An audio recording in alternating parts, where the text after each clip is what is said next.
கொடுமையான முறையில் பாலியல் பலாத்காரம் செய்யப்பட்டது.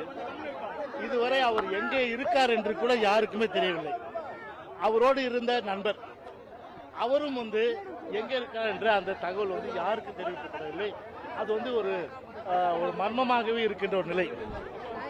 அண்ணா பல்கலைக்கழக மாணவர்கள் போராடிய நிலையில் நம்முடைய மாண்புமிகு கழக பொதுச் செயலாளருடைய உத்தரவை ஏற்று இன்றைக்கு சென்னை மாவட்டம் முழுவதும் உள்ள அனைத்து இந்திய அண்ணா திராவிட முன்னேற்ற கழக சகோதரர் செயல் வீரர்கள் வீராங்கனை அத்தனை பேருமே இன்றைக்கு ஒரு ஆர்ப்பாட்டம், ஜனநாயக ரீதியிலான ஆர்ப்பாட்டம். இந்த ஆர்ப்பாட்டத்தை பொறுத்தவரை இது ஒரு ஜனநாயக ரீதியிலான ஆர்ப்பாட்டம்.